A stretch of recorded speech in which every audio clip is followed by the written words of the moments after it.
Boa tarde, meus queridos e amados irmãos em todo o Brasil, também os meus queridos e amados irmãos que estiverem me assistindo em outro país.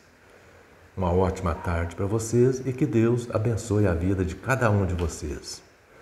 Meus irmãos, é com imensa alegria que eu estou aqui para fazer mais um vídeo. Queria agradecer o apoio de vocês, E pedir para que você continue me ajudando aí, com seu joinha, para o YouTube divulgar mais o meu trabalho, fazer com que o meu trabalho chegue a mais pessoas. E você que ainda não se inscreveu no meu canal, ô meu irmão, se inscreva aí, ative o sininho para o YouTube notificar você cada vez que sair um vídeo novo. Meus irmãos, eu queria agradecer aqui a minha irmã Neide, lá em Divinópolis. A minha irmã Neide é amiga da minha querida e amada irmã Luciana Cândido. A minha irmã Luciana é uma irmã muito querida e ela me disse que a minha irmã Neide, que é uma testemunha de Jeová, assiste os meus vídeos, e até recomenda meus vídeos para outros. Ô minha irmã Neide, um abração para a senhora, um abração para o maridão da senhora aí, para os filhos, tá? Deus abençoe essa família querida, essa família amada, tá? Deus que abençoe vocês. Meus irmãos, é comum a gente ver notícias, de abuso infantil entre líderes de algumas religiões. Muitos líderes, eles tiram proveito do seu cargo de confiança, e também eles tiram proveito da confiança que muitos pais de crianças depositam neles ali, porque são líderes religiosos, são pessoas do bem, Então, os pais confiam plenamente naqueles líderes religiosos, entregam seus filhos ali, para ser ensinados por eles, e muitos deles acabam abusando, dessa confiança que os pais das crianças depositam neles. Bom, mas que isso acontece, a gente até entende que exista tais abusos. A gente até entende que acontece tais abusos, que tais abusos podem acontecer. Sabe por que pode acontecer? É porque as religiões são formadas por seres humanos, Para dizer a verdade, em todas as religiões acontecem abusos infantis, sem exceção. Sem exceção, em todas as religiões acontece. Para não acontecer casos de abuso infantil de alguma religião, só se essa religião for formada por anjos, só se ela não for formada por seres humanos. Porque se for uma religião formada por seres humanos, com certeza isso, ou com uma frequência maior ou com uma frequência menor, mas isso normalmente vai acontecer. Agora, o que é inadmissível é uma organização religiosa acobertar tais práticas, acobertar essas práticas para manter o bom nome da organização. Não importa a quem ela esteja prejudicando. Existem organizações religiosas que acobertam isso, faz tudo para acobertar tais práticas, Para manter o bom nome da organização. A organização não, o nome da organização tem que ser limpo, não importa o que aconteça com os outros. Isso é que é inadmissível, Agora, do que é que eu estou falando? Eu vou citar aqui o exemplo da organização das Testemunhas de Jeová, Que nas Testemunhas de Jeová acontece o mesmo que acontece em todas as religiões. Acontece coisas boas, porque a religião das Testemunhas de Jeová também tem muita coisa boa. Não vou falar que tem só coisa ruim, não. Tem muita coisa boa na religião das Testemunhas de Jeová. Mas o problema das Testemunhas de Jeová é que eles também têm as coisas ruins também. Assim como tem as boas, tem as ruins. E eles fazem de tudo para acobertar as coisas ruins que acontecem lá, Mas, veja, as Testemunhas de Jeová, eles têm as suas manhas. as testemunhas de Jeová têm as suas manhas para evitar que aquelas coisas erradas que acontecem ali no seu interior ali, saia para fora da organização. Eles têm ali as suas manhas. Por isso, eles não importam de prejudicar a quem quer que seja, para fazer com que as coisas que acontecem ali dentro não saiam para fora da congregação ali. Eles não importam de prejudicar a quem quer que seja, até mesmo de fazer algo que pode incentivar o crime, incentivar para que aquele crime seja cometido com outras pessoas, mas o negócio deles é tentar abafar, é tentar fazer com que aquilo ali não saia das fileiras da organização. Agora, quais são as medidas que eles tomam? Quando o abuso é cometido por uma testemunha de Jeová comum, né, quando um abuso ali é cometido por uma testemunha de Jeová comum, o que é muito difícil, o que isso aí é menos de 0,1% de abuso que acontece ali com pessoas comuns, com testemunha de Jeová comum, 99,9% acontece com os líderes, com os chamados anciãos. Então, quando acontece com uma testemunha de Jeová comum, o que ele faz? Eles expulsam aquela pessoa ali, eles queimam aquela pessoa antes que o caso venha à tona, antes que o caso se esparrame ali. Eles tiram aquela pessoa das testemunhas de Jeová, afasta ele ali, coloca ele para fora da organização, né? Agora, como na maioria das vezes o caso é cometido pelos líderes, chamado de anciãos. Esse é o que eu disse. É o caso de 99,9% dos casos de abusos que acontecem entre as testemunhas de Jeová são cometidos por anciãos, os líderes máximos ali das congregações. Aí, nesse caso, tem toda uma rede de proteção. Aí, quando o caso acontece com um ancião, aí tem toda uma rede de proteção. Para começar, nesse caso, eles não permitem que a família da vítima denuncie o caso à polícia. A família da vítima é coagida. A família da vítima é coagida a não denunciar o caso à polícia. Segundo eles, o caso tem que ser julgado internamente. Não pode levar o caso para a polícia. O caso tem que ser julgado internamente pelos anciãos. Os outros anciãos ali, colega daquele ancião que cometeu o abuso, é que vai julgar o caso. Aí, quando chega a hora do julgamento, é que vem a surpresa. Vem a surpresa. Se não tiver 2 ou 3 testemunhas que presenciou o abuso, aí nada acontece. Aí, se não tiver 2 ou 3 testemunhas que presenciou o abuso, a vítima vira culpado e o culpado vira vítima.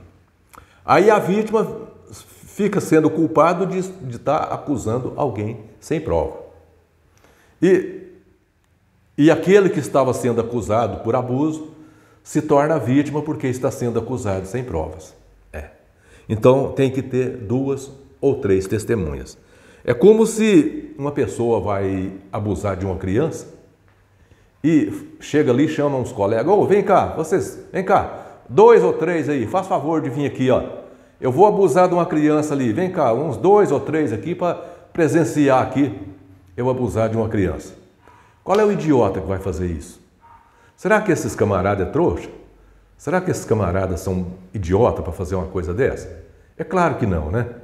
Então é evidente que essa história das 2 ou 3 testemunhas já é uma manobra para proteger essas pessoas, para proteger esse abusador.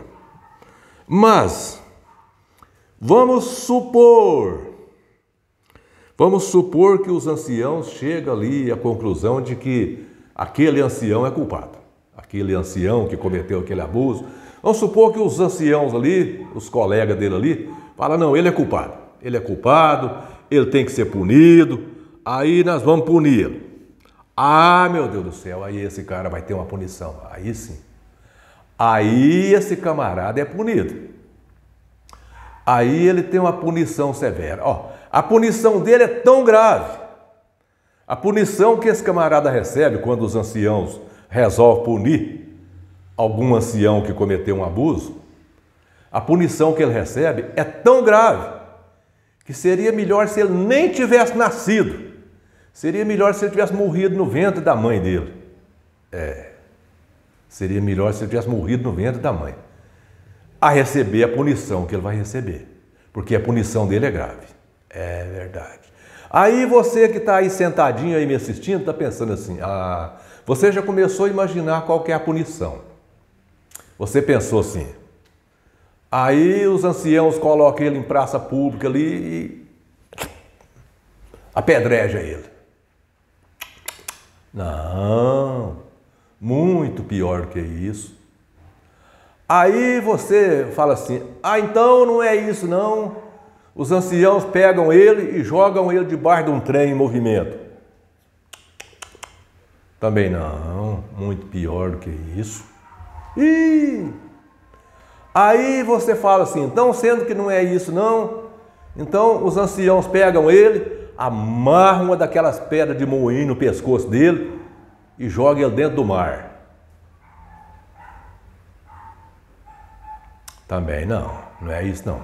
É muito pior do que isso. Gente, ó, a punição que esse camarada recebe quando os anciãos resolvem punir ele, a punição que esse camarada recebe, eu não desejo ela para ninguém. É a pior punição que um ser humano pode receber. Sabe qual que é? Eles transferem ele de congregação. Claro. Você está achando que isso não é punição? Você está aí, isso não é punição, não. Não é punição. O cara ser transferido de congregação não é punição, não? Tenha santa paciência. Isso é punição sim, ué. E das piores que existe. O cara é transferido de congregação. Aí ele vai para uma congregação onde quase ninguém sabe do passado dele e ele está prontinho para fazer novas vítimas, porque ele chega ali com aquela carinha de mansinho, aquela carinha de ovelha, bonitinho. Quase ninguém sabe do passado dele, né? E ele está prontinho para fazer novas vítimas. Veja, meus irmãos. Então, é como diz a minha mãe, como diz o ditado da minha mãe. Aí ele está com a faca e o queijo na mão. Aí ele está com a faca e o queijo na mão. Prontinho para fazer novas vítimas. Mas aí tem outra punição mais pesada ainda. Se eu estou vendo aí que você está falando que, mas essa punição aí não é pesada, não. Mas tem outra. Agora eu vou falar de outra punição. Tem outra punição que também eles podem sofrer outra punição que essa sim é pesada. Esse ancião que cometeu tal crime, ele pode ser desassociado ou expulso. Ele pode ser expulso ou desassociado, conforme eles dizem lá. Ele é expulso. Você quer pior do que isso? Aí ele é expulso, sai, fica um ano fora. Dentro de um ano ele pode voltar, como se nada aconteceu, tranquilinho. Ali ele chega ali, bonzinho. Se ele se comportar muito bem, dentro de pouco tempo, 1 ano ou 2 anos ali no máximo, ele pode recuperar o cargo de ancião novamente. E está tudo como dantes no quartel de Abrantes, né? Tudo tranquilo. Então veja, meus irmãos, isso É o que acontece, né, com a pessoa que pratica esse crime, né, que o YouTube não gosta que fala, né, que a gente não pode falar aqui, mas que todo mundo sabe, né, que é o caso, né, do abuso das criancinhas, né. O YouTube não gosta que fale o nome correto, mas então, meus irmãos, então é isso aí. Ali, nas testemunhas de Jeová, a punição que a pessoa recebe é isso aí. Ou ser transferido de congregação, ou então ser expulso ou desassociado, fica um ano fora e depois volta como se nada aconteceu. Então, é isso aí que acontece. Então, veja, meus irmãos, quando eu ingressei ali nas testemunhas de Jeová, né, eu era ainda muito jovem, né, e eu presenciava ali, né, como é que eles desciam a ripa na Igreja Católica, né? Ali eles desciam a ripa na Igreja Católica. Mas por que que é? A gente não tinha internet, a gente não tinha as informações que nós temos hoje. E as testemunhas de Jeová já tinham as informações deles. As testemunhas de Jeová tinham ali as suas revistas, né? A Sentinela e Despertai, que trazia notícias, né? As notícias descendo a ripa nas religiões, especialmente a religião católica, né? Ali a religião católica era ali o cúmulo do absurdo, tudo de ruim era a religião católica, né? Então eu entrei ali jovem, adolescente, e aprendi ali, né? Vendo aquilo ali, vendo eles falar mal da Igreja Católica, né? Que a Igreja Católica acontecia isso, acontecia aquilo, a Igreja Católica simplesmente transferia o clérigo. E depois, agora, quando a internet chegou aí, que escancarou tudo, que a gente sabe tudo das testemunhas de Jeová, sabe que as testemunhas de Jeová, hoje, a gente sabe que as testemunhas de Jeová fazem o mesmo que eles falavam da religião católica, tudo que eles falavam de mal da religião católica, eles fazem o mesmo. Eles fazem o mesmo. Hoje a internet está aí mostrando para a gente. E naquela ocasião a gente não tinha. A gente não tinha informações. A gente só tinha as informações deles, que vinha através das revistas deles, né? Então veja, meus irmãos, hoje a gente tem até a informação de que naquele tempo ali, que eu era testemunha de Jeová, a gente descia a ripa na ONU, né? Chamava a ONU de fera cor de escarlate, que a ONU ia ser destruída, né? Nossa, nós ali, né, descia a ripa na ONU, que a ONU era fera, a ONU era a pior coisa do mundo, era a fera cor de escarlate, que ia ser destruída, não sei o que lá mais, isso, aquilo. Hoje nós viemos a saber, depois que a internet escancarou para a gente tudo aí, nós viemos a saber que naquele tempo em que nós estávamos ali descendo a ripa na ONU, a Sociedade Torre de Vigia também era afiliada da ONU. E nós, testemunha de Jeová, descendo a ripa na ONU. A ONU é isso, a ONU é aquilo, a ONU é aquilo. Então veja, meus irmãos. Então veja, as testemunhas de Jeová, elas têm uma culpa muito grande e muitos crimes que acontecem hoje em dia. Porque ela acoberta crime. A organização, ou seja, a religião, ou a pessoa, qualquer que seja, a pessoa física ou a pessoa jurídica, qualquer que seja, que acoberta um crime, ela está contribuindo para que aquele crime seja cometido mais vezes por mais pessoas, para que aquele crime seja cometido por muito e muito mais tempo. Então, portanto, meus irmãos, as testemunhas de Jeová, ou seja, a organização das testemunhas de Jeová, tem muita culpa no cartório, eles têm muita coisa, muitas contas a prestar a Deus, a prestar a Cristo, né? Quando Cristo voltar, porque Cristo não voltou em 1914, elas têm muitas contas a prestar a Cristo, das mentiras deles, né? E de o quanto que eles acobertaram as trapaças, né? As trapaças, os crimes, esses crimes que você sabe qual que é, esses crimes contra as criancinhas, acobertaram isso, né? Então terão que prestar contas a Deus por isso, com certeza.